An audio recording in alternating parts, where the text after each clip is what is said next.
Mon métier, c'est de cultiver des tomates de qualité tout en respectant l'environnement et la santé des consommateurs. En tant qu'agriculteur, je suis conscient des enjeux sanitaires liés à l'utilisation des pesticides de synthèse. Réduire cette dépendance est essentiel, mais aussi un vrai défi. On doit repenser nos méthodes, tester de nouvelles techniques et parfois accepter des risques supplémentaires comme les maladies et les ravageurs. Pour moi, ce n'est pas seulement une contrainte, c'est aussi une opportunité.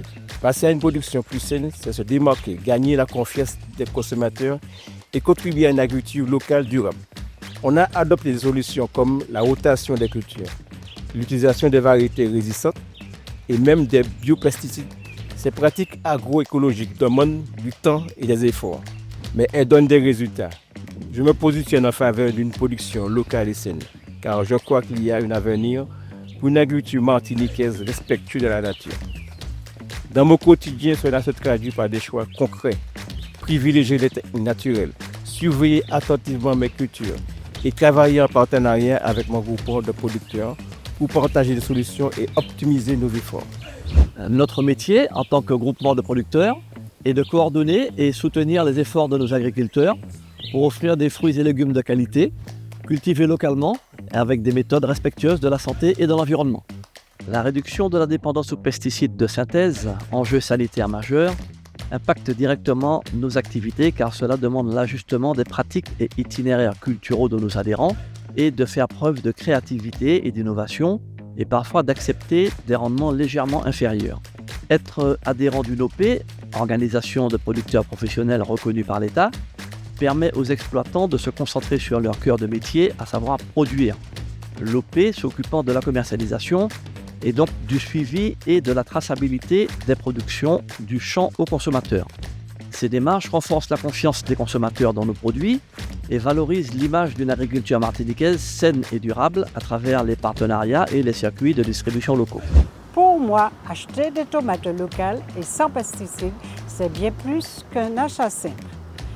C'est un choix pour ma santé, pour celle de mes enfants et celle des agriculteurs et pour protéger notre environnement. Je sais que produire sans produits chimiques, c'est un vrai défi, mais c'est important. Oui, ces produits coûtent parfois un peu plus cher, mais je préfère payer plus cher pour une alimentation beaucoup plus saine et de qualité. En choisissant local, je soutiens les agriculteurs de chez nous et je participe à une Martinique plus saine, plus responsable et plus respectueuse de la nature. Cela donne du sens à mes achats et me permet de contribuer à mon échelle à une Martinique plus saine et plus durable. La tomate est une culture incontournable de l'agriculture locale. Toutefois, cette culture est soumise à des bioagresseurs aériens comme des champignons, des insectes, par exemple des chenilles qui vont perforer les fruits, mais surtout les aleurodes qui sont vecteurs de virus et provoquent des pertes considérables sur tomates. Elles constituent l'un des freins principaux à cette culture. On retrouve aussi des bioagresseurs du sol, avec encore des champignons, des bactéries, en particulier une bactérie responsable du flétrissement bactérien de la tomate.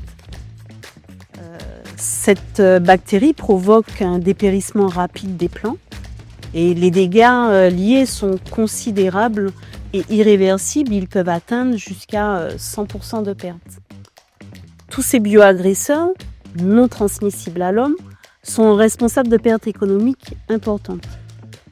Nos travaux au CIRAD sur les méthodes de lutte visent à réduire l'utilisation des pesticides grâce aux propriétés biodésinfectantes répulsives de plantes de service telles le basilic, le bois d'Inde et l'oignon pays. Alors, nos travaux continuent sur l'utilisation d'autres plantes de service et c'est une combinaison de pratiques qui permettront une baisse des bioagresseurs, une diminution, voire même une suppression des produits phytosanitaires. Les quelques témoignages que nous venons d'entendre, car il en existe beaucoup d'autres, montrent l'importance de considérer différents points de vue pour réduire notre dépendance aux pesticides de synthèse dans les filières des fruits et des légumes locaux. Ces points de vue expriment des besoins, des attentes, des objectifs, des opportunités, mais aussi des contraintes. Or, d'une personne à l'autre, ces points de vue peuvent entrer en contradiction les uns avec les autres. Par exemple, comment identifier un prix juste pour le producteur, pour l'importateur, le grossiste, le commerçant et pour le consommateur? Comment, par exemple, concilier productivité et qualité? La démarche consiste donc non seulement à identifier ces points de vue, mais à les reconnaître en toute transparence. Cela permet ainsi non seulement de mieux les comprendre, mais aussi de mieux comprendre les interactions entre différents points de vue. Et pourquoi pas de contribuer à les faire évoluer. Et de les faire évoluer, c'est possible, car toutes les personnes concernées sont animées de près ou de loin d'un même but commun, celui de réduire notre dépendance aux pesticides de synthèse dans les filières des fruits et des légumes locaux. À la lueur de ces témoignages, il me semble qu'ensemble, nous avons le pouvoir de créer une agriculture respectueuse de notre santé et de notre planète. Et cela peut se réaliser par des approches globales et des alliances durables.